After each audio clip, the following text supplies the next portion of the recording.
Hello, beautiful people. Welcome back to another episode of the Daily Glow Up podcast. Now, what if the version of you that is listening to this, living this life, is not actually you? What if you are something so much bigger than your body you are walking around in?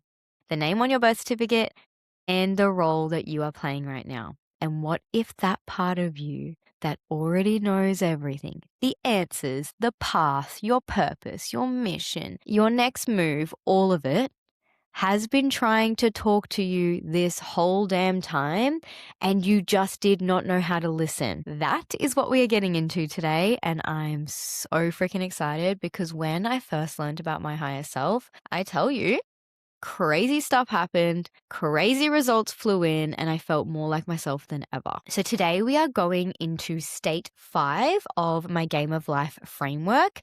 I've done the 7 states of consciousness in this Game of Life Institute that I've created. It's very new at the very early stages, but this whole podcast is really going to be talking in about state 5, which is the player state of consciousness, because that is where we connect and talk with our higher self.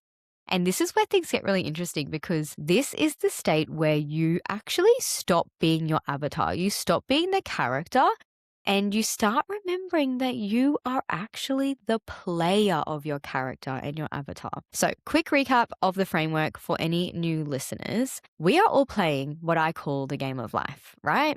We each have an avatar, a character, a body we chose to have this experience through. I have chosen to be Molly. I chose my parents, I chose the life I have, and I've chosen themes for this human experience that I want to unfold. And when I say the 7 states, in the game, there are 7 states of consciousness and 7 levels within the game that you can experience the game. And today we're going to really dive into state 5, and that is the awakening to the fact that you are not the avatar, you are the consciousness experiencing the avatar. And that is the shift that literally changes everything. So yes, I am Molly. I'm in her body, I'm experiencing her life, but I am not her. I'm the one experiencing her.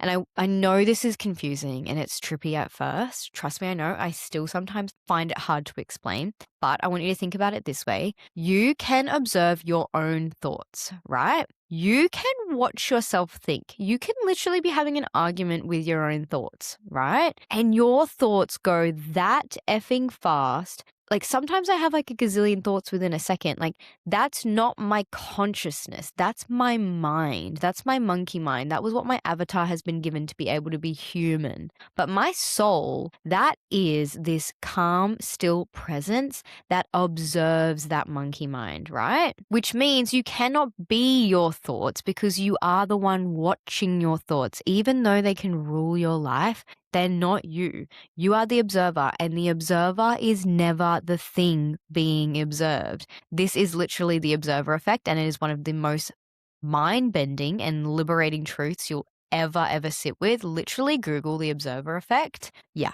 your mind's gonna be blown. So I wanted to give you a few metaphors because I've been getting a lot of feedback over on socials on my Instagram about everyone saying like, I just love the way that you explain things and you explain things with such good metaphors that it actually helps me finally understand things. And I know that this is the case because I am that type of person. I'm a visual learner.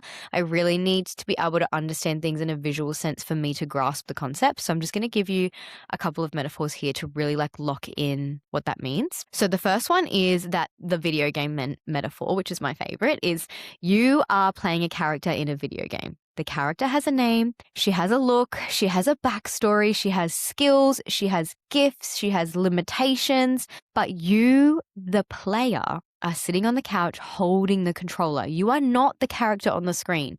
You are just playing them. And when the game gets hard, you just have to navigate the next level as the player. And when you start to think of it like this, it's just you immediately detach and you can see things in such a different light. Okay, the second metaphor is the movie metaphor. So I want you to imagine you're an actor who has been in a role so long that you actually forgot you were in a movie. You forgot that you were acting and you got so deep into the character that you started actually believing that you were that character. And connecting with your higher self is like stepping off set for a second, taking off the costume, and remembering, right, this is a role. I chose this role and I am so much more than just this role, because we are.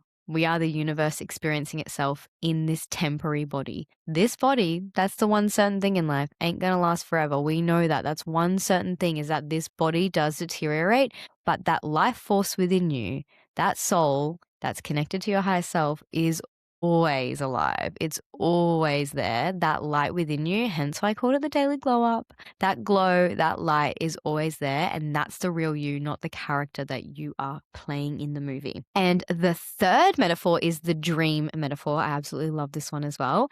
Have you ever been in a dream that feels so effing real? And when you wake up, it's like your brain has to rewire for a hot minute to remember who you actually are, where you are, and what you do. And like, I've had dreams where, certain family members have passed away, or I've been in certain really stressful situations or really exciting things. And I've woken up and it's like there's still remnants of all that emotion and energy in my body. And it's like, wait, where am I? What am I? What day is it? Like, it's just this weird feeling.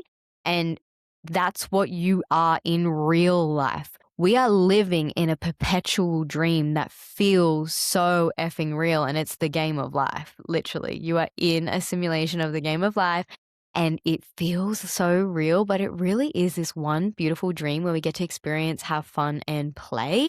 And I want you to really think of this dream as your higher self is the one curating that dream for you. So like when you're asleep, you're the one having the dream, right? In the dream, you're in the dream, but you're having the dream. Yeah? Like you're the one observing the dream, you're creating it. It's not real, you're in the dream. That's what I want you to think of it, but in real life, when you wake up and you're like, oh no, this is real life. But I can guarantee you, when we wake up after our physical body's gone, we'll be waking up to what the real life is, or beyond. We don't know. We're not meant to know. That's the whole point. Life wouldn't have meaning. So I just want you to think of those three analogies: the video game, the dream metaphor, and also the movie character. Those three together, really good to be able to understand what I mean by this character avatar sense of you. So if you are not your avatar, who actually are you?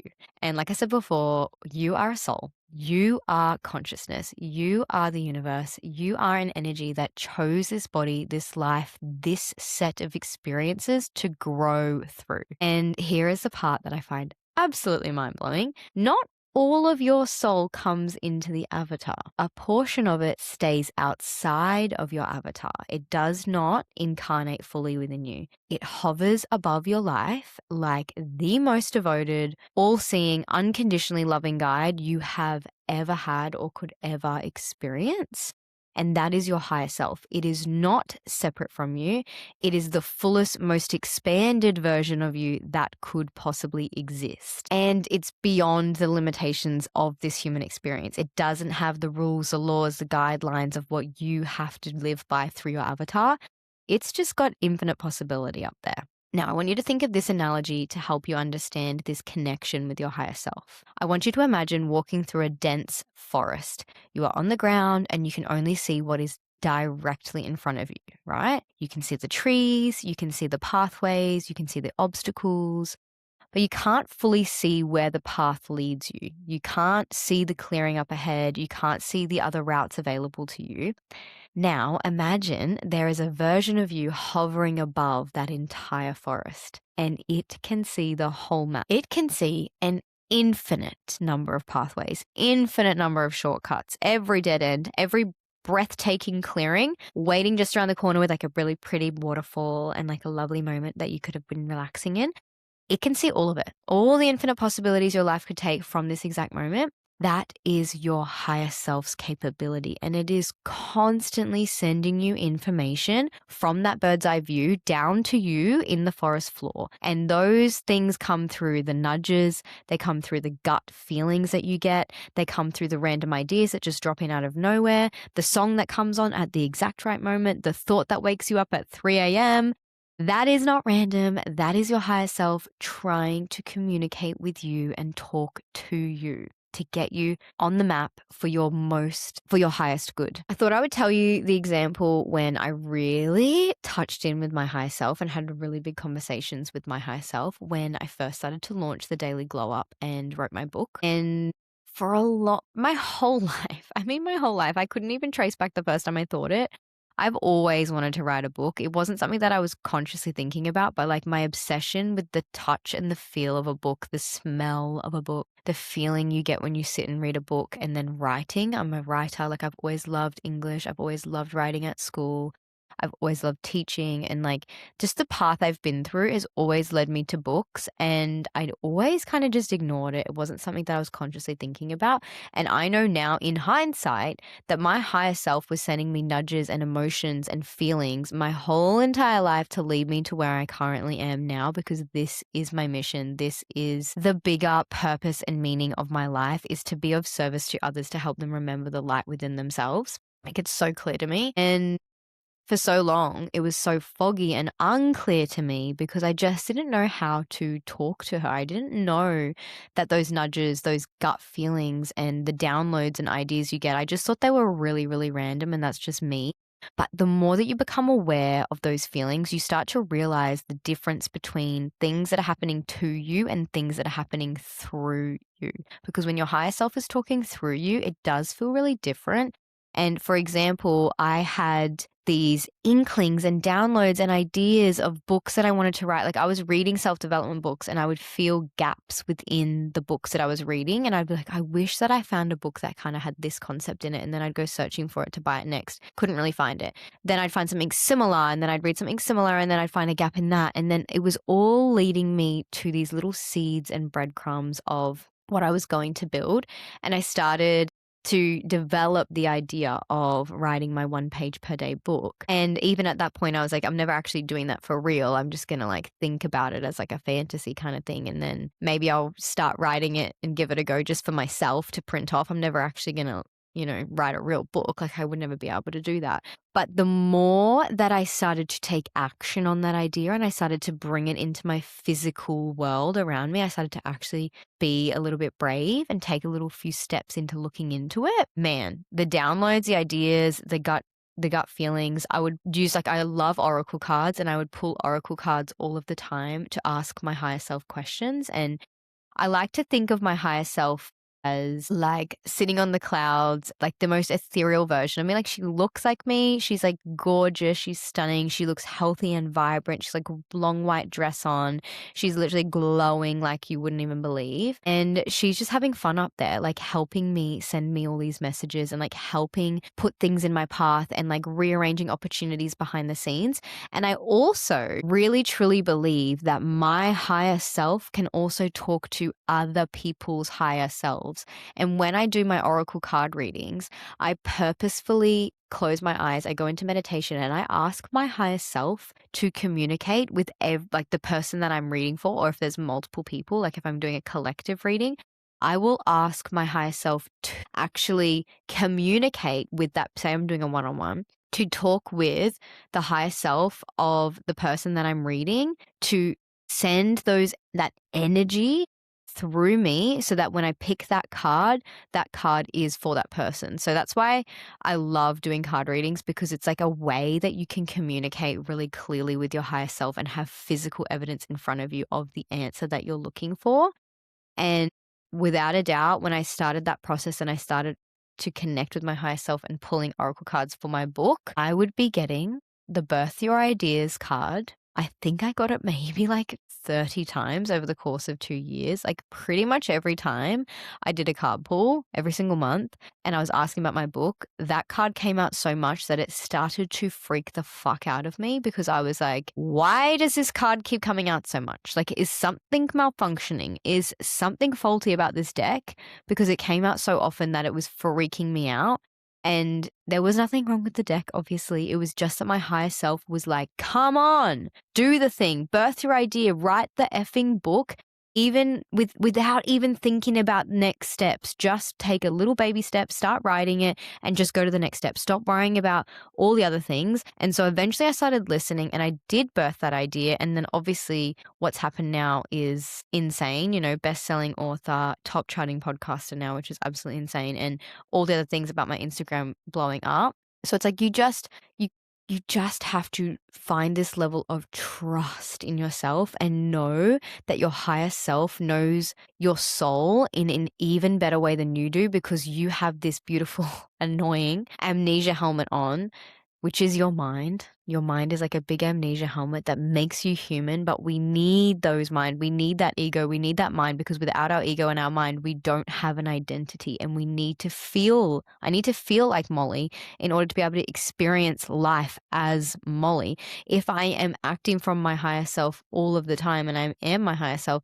life wouldn't have meaning. I wouldn't feel the struggles or the highs and the lows in the same way. So I really want you to find that level of trust and know that you are not your mind. You are so much more than that. And to start to trust listening to those thoughts, those ideas that come through that feel random. But if you actually, in hindsight, look back at everything in your life that led you to where you are and where those connections came in, maybe it was you were overhearing a conversation with someone else and they said exactly the same thing that you were thinking about doing. Maybe it was watching TV and an ad came on and it was literally saying the exact thing that you've been thinking about. Or it could be that you were watching an Instagram reel and you were like just talking about wanting to start something, and then literally that next day this video comes up and it's like encouraging you to do the thing. Like nothing's random. It's all your higher self talking to you through the universe. So let's get into the 3 ways to actually connect and talk with your higher self. So way number 1, and it's quite simple, but it makes sense. Stillness and creating the signal. Your higher self, like we said in the previous episode, where you are constantly broadcasting. You are a lighthouse. You literally have this most beautiful light within you, your soul, and it's constantly broadcasting everything you want all of the time. And your higher self is always broadcasting to you, always talking to you every second of every day. The problem is that most of us are way too loud and way too busy and numbing out and on autopilot to actually receive the signal. So if you think of it like a radio, the frequency is always there, but if there is too much static, you just won't be able to hear the station, right? And so you're basically your mind. If you're feeling really disconnected from your higher self, and when I'm talking about this, you're like, I love it, but like, I just don't get how to talk to her. You're probably at that point where your static is so loud. Like, of course you can't hear her. And of course you're second guessing that it's real or not, because the static is just literally humming in the background and you can't even hear a clear message whatsoever. So stillness is how you clear the static. And so that doesn't have to just mean meditation and breath work. Obviously, they're really important. And when you can allow yourself to be still in those ways. However, meditation for me and mindfulness and even breath work to me is something that you can do throughout your day all of the time. You do not have to have your eyes shut. You do not have to have time away from your kids or your family. I think something that a lot of you have been inspired by from me, which I didn't even realize until you guys told me, was that I make my own rituals and spiritual practices a part of everyday life. Obviously I have 2 small children and a very busy life, and I don't necessarily have a huge amount of time that I can carve out to do 30, 40-minute meditations and journaling practices and big rituals. And hence why I wrote the 1-page-a-day book, was because I just needed to get my mindfulness and mindset hit in a really easy way that I could do anywhere around the house amongst my kids. And meditation for me, yes, I like to try and meditate as often as I can, but I also meditate while I'm eating. I meditate while I'm waiting in the car, while I'm driving the car. I meditate while I'm in the line at the grocery store. I meditate while I'm in the gym. Like, I literally meditate when I'm working out. I will be working out and I will be so still in my mind and just focusing on my energy, and I will allow my higher self to talk to me.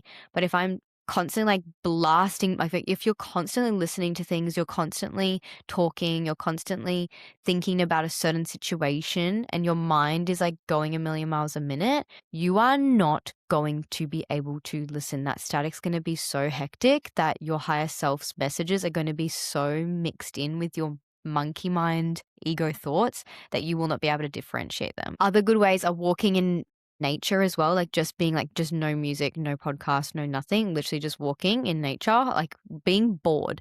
Basically, we need to be more bored. When you're bored, messages come through. Just sitting in silence, anything that just quiets your monkey mind for just like literally not even 5 minutes. You just need a few minutes, honestly, and then your brain starts to send you messages. But it is a practice because we are living in a day and age where our attention spans are getting worse and worse the more technology advances, which is just a beautiful lesson in the game of life. Like we chose this era of technology for a reason, and we've got to work with it, not against it. So allow yourself your attention span to have a little breather every now and again, and just be still, just be bored, just stare at a wall, stare at a tree and see what comes up. So what I want you to do is really figure out a stillness practice that you can implement into your life, whether that's even brushing your teeth. Like find something that you already do and practice being completely still and quieting down your thoughts. And every time you do have thoughts, just take some deep breaths and remember, like, just clear your mind, clear your mind, clear your mind. Oh, another one, shower. Shower is the best one, or just before you go to sleep or just when you wake up. Signals always come through around then. So absolutely shower. Water is a beautiful energy frequency, clearing frequency. Never have a shower without trying to connect with your higher self. Basically, showers and our higher self chit chat times. Okay. That's when I yap to the universe the most, is when I'm in the shower. So allow yourself that time when you've got space to just be bored. You're literally just in the shower washing yourself, to have a conversation with your higher self. All right, let's move on to way 2. I think we've had enough of that. So the second way is learning your higher self's language. And so your higher self does not speak in full sentences. And I think this is what people get confused about, because your higher self doesn't sound like your thoughts. It doesn't. It's really different, and it can be confusing at first. It speaks in feelings, it speaks in symbols, it speaks in patterns, it speaks in signs. And I know that's harder to grasp, and like it's harder to gain evidence and proof because thoughts are more straightforward. But higher self is a sense, it's an energetic feeling more so than logical thoughts. So learning to connect with your higher self is like learning a new language, and the language of your own intuition, which it's you. So you're not actually talking to someone, you're talking to yourself. The difference between your ego, your mind, and your higher self: your ego typically speaks in fear, in urgency, in scarcity, in worst case scenarios. It's typically super fast. It's all over the shop. It's jumping from thing to thing to thing to thing all of the time. Monkey mind, right? Chaos in the best way. We love the chaos. But your higher self speaks in this sense of like a calm, it's like such a calm knowing. It's deeper down in your body. It feels like expansion. It feels like curiosity. It feels like a deep truth that just lands in your body, not your mind, in your body. Like it's lower down in your gut, in your stomach, in your chest area. That's like this feeling of, I just don't know why I know this, but I know this. And you can't even really put words to it sometimes. And a lot of the times when I've had messages or downloads or gut feelings, I'm like, I don't know why I know this, but I just know it. And when you can start to differentiate, like, what does that mean for me? Hence why the oracle cards are super helpful, because I feel like they put language to what your higher self is trying to tell you via feelings. And a practical tool as well on that is when you receive a thought or a nudge, ask yourself, does this feel like fear or does this feel like knowing? And the last episode I did was all about fear. So you might need to go back to that one as well to understand that. But fear contracts, knowing expands. So even though the thoughts of writing my book there was a lot of fear that came up. There was a lot of scared moments, a lot of lack mentalities, limiting beliefs. But there was always this constant feeling deep in my gut, this knowing that I'm just going to write a book. I just know I will. But all the other things around it are scary and fearful. But the actual thought of holding a book in my hands that says Molly Murphy on it was an immediate knowing. But then creating that, putting that out in the world, and the process to making that happen, a lot of fear attached to it. But when there's this deep knowing, I don't know if you've ever known like you were pregnant and you were. Like there's this deep, deep knowing. I just know that I am. And then it's true, even though logically you have no way of knowing. Same thing with getting a job or getting a particular car or a manifestation that come in, or a relationship. Like you just know you're going to marry that man. Just know it from the get-go. It's your higher self sending you that message. It's downloading that emotion into you. And especially when it comes to emotions, like your higher self only communicates with you through positive emotions. Not that there's really such thing as good or bad, but it's more like positive emotions, as in your higher self will never give you fear to help you avoid something. No, no, no, no, no. Your higher self loves fear.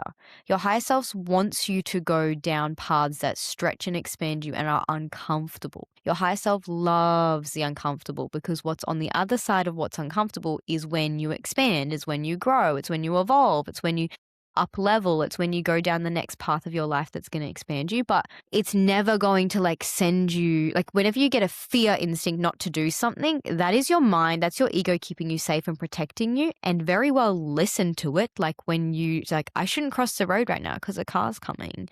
Yeah, that's why our ego has so much fear, because it's literally keeps you alive in this avatar. Because without your ego, without your fear-based mind, we would be long gone by now. So yes, you have to listen to that sometimes, but your higher self only works typically through those higher end emotions.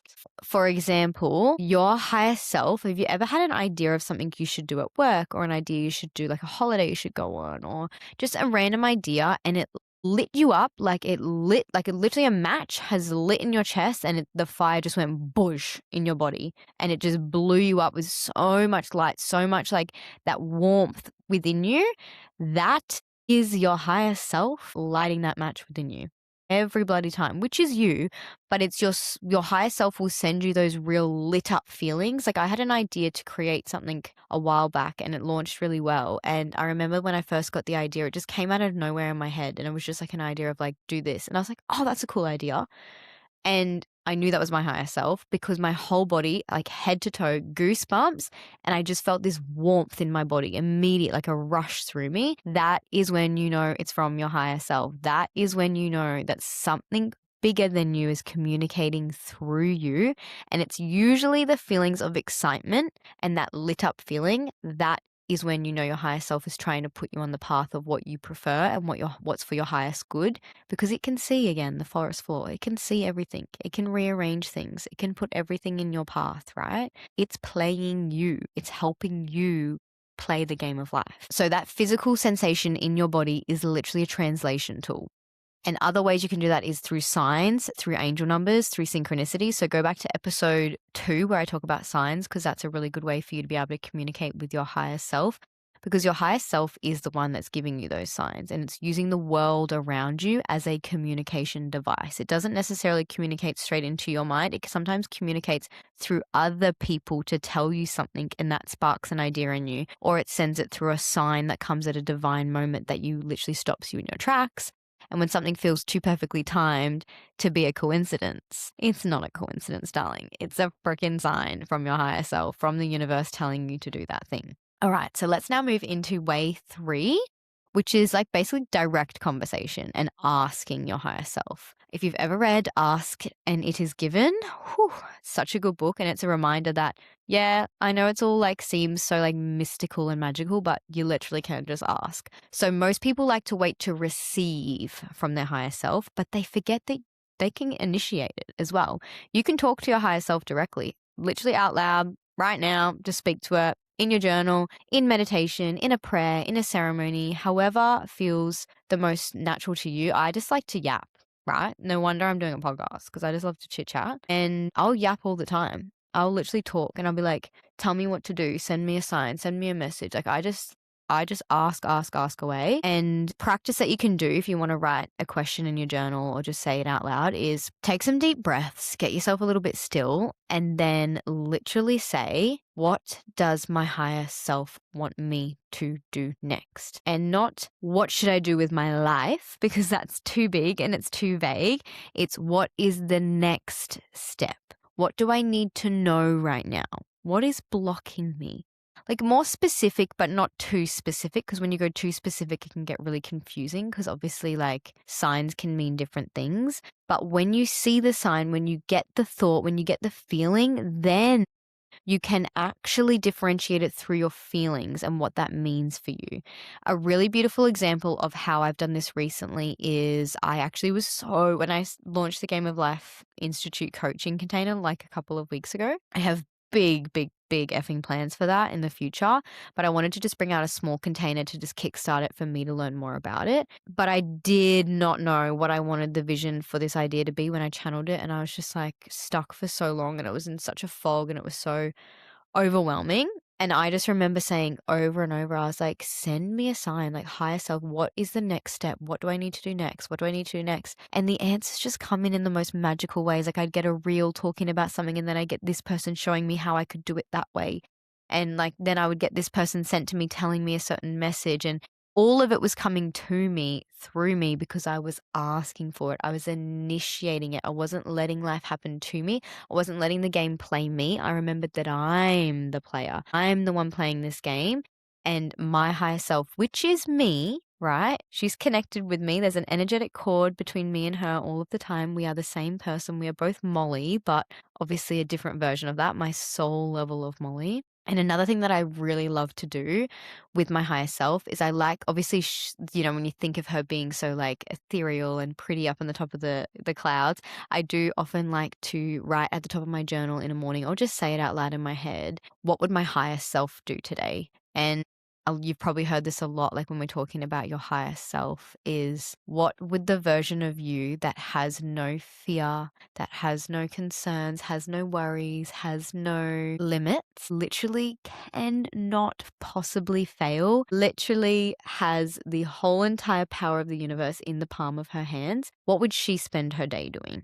And that, without a doubt, is one of the best ways to communicate with your higher self, because then your higher self can literally write with your hand as you start writing out, and you'll find that sometimes I type too. I've been journal typing lately, and I'm just going to say it's kind of like elite, so much more elite than writing. Writing's so slow that when I'm channeling my higher self or I'm channeling the universe, I can't write fast enough, and then I write real messy. But if I'm typing, I can type so effing fast, and then the thoughts come through real quick from my higher self, and I just type.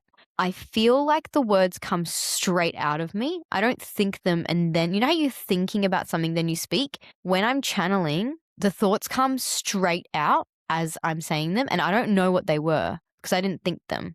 I think that's the biggest difference for me, is that when I'm consciously thinking a thought, that's my mind. And when I am channeling the universe, I'm speaking without thinking, or I'm writing without thinking, and it just comes out. And then you almost have to reread what you wrote because you don't even know what you said, because it wasn't you that said it. It was your higher self that said it. And it does take time, and it does take a bit of practice, not necessarily that you need practice, because everyone is perfectly great at communicating with their higher self, but it's just your mind, your monkey mind, learning to trust that there is a higher self. I think that's the biggest thing, because there's been so many times where I'll be writing or journaling and I'm like, no, that's just my thoughts. Like you just keep pulling it down to a coincidence, or you pull it down to like, oh, but like how do I know it's real? And when you get over that barrier, when you wake up and like, of course it's real. Look at us. We're all going to die anyway. Like, come on. It's a big old game. It's a big old simulation, this game of life. We're not here forever. We're only here for a blip in all of humanity. So when you start to just wake up and go, no, there's a lot more than this physical body, and accept that as truth, like deep truth, then the doors open and the communication just goes next level, because you're not holding back anymore. You're not putting a block with that broadcasting frequency. You're allowing that to completely dissolve, and you can just let the feelings and thoughts run through you without any judgment, without ever second guessing it. So to recap the episode, number one, you are not your thoughts. You are not your fears. You are not your name. You are not your job. You are not your past. You are not your mistakes. You are, in fact, the consciousness that is watching all of it. You are the observer. You are the player. You are the soul that chose this experience on purpose. And the second part is that you can actually see the whole entire forest, that knows the path, that knows all of your future, all of your past, all of the possible timelines that you could enter. She knows it all, and she has been sending you these nudges and signs and downloads your whole entire life. That is not some separate spiritual concept. It is literally you this whole entire time, the biggest, most expanded, most knowing version of you that will ever exist. And you've never been alone in this game, in this life. You've always had the most extraordinary guide hovering above you. And all you have to do is get quiet enough to hear her, curious enough to actually learn her language, and be brave enough. That's the hardest part. Brave enough to actually ask and to receive. Your higher self has never, not once, been supporting and guiding you or trying to reach you. And it's time for you to start listening to her. And I'm so excited to hear what this has unfolded for all of you after this episode, and how this episode has helped you develop that relationship to talk with your higher self. I would love, love, love, love, love for you to DM me over on Instagram and tell me what you've experienced or what was your aha moments in this episode. I read every single message and it means the world to me. And as always, if you have a beautiful friend, your mom, your sister, anyone in your life that you feel would really benefit from understanding and communicating with their higher self, please pass this podcast episode on to them as a gift. And as always, make sure you're subscribing, liking, following me on Instagram, all the things. And I hope you have the most absolutely beautiful week ahead, communicating and chatting with your higher self, having a good old yap in the shower to your higher self. I can't wait to hear about all your experiences. Have a beautiful rest of your day, my love. Thank you for listening.